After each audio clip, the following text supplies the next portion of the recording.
On l'a attendu avec impatience, puisque avec les conditions météorologiques, c'était pas évident.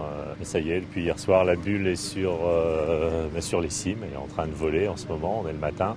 Dans la brume, on la voit pas bien. Et aujourd'hui, on a la visite d'amis de Grenoble avec un petit dirigeable, le Airstar, qui va accompagner le vol de la bulle.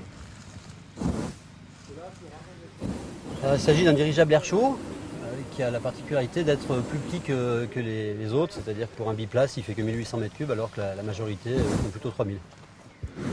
Particularité aussi, il est bi-énergie, c'est-à-dire qu'il est essence et électrique, et on va même dire principalement électrique, puisqu'on ne remet le moteur essence qu'en cas de besoin, donc on fait plutôt des vols dans le silence, ce qui est quand même assez nouveau et assez sympa.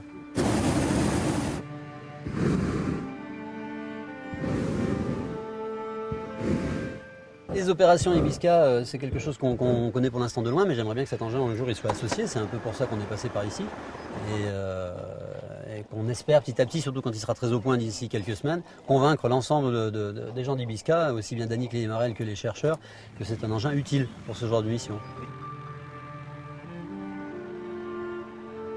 Les chercheurs pourraient faire tout ce qu'on peut faire avec une cinébule avec un peu moins d'installation, qui peut aller peut-être dans des endroits un peu plus compliqués puisqu'il est capable de monter très haut, de descendre, de faire du stationnaire, de la marche arrière. Récupérer des insectes dans les pièges, c'est le genre de mission pour lequel à mon avis serait parfaitement adapté, puisqu'on va pouvoir aller butiner comme ça, clac, clac, clac, et récupérer les pièges assez facilement.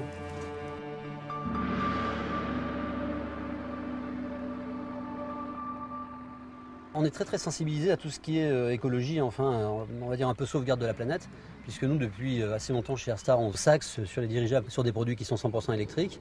Celui-là est encore un peu hybride, donc le prochain qui viendra sera totalement électrique. Et effectivement, c'est dans un milieu comme ça, quand on est à l'étude de la biodiversité, voire de l'atmosphère, pour un scientifique qui par exemple ferait des prélèvements atmosphériques, c'est l'engin idéal puisqu'on ne pollue pas, on n'amène pas de déchets dans l'air qui pourraient être nocifs à l'endroit où on se trouve.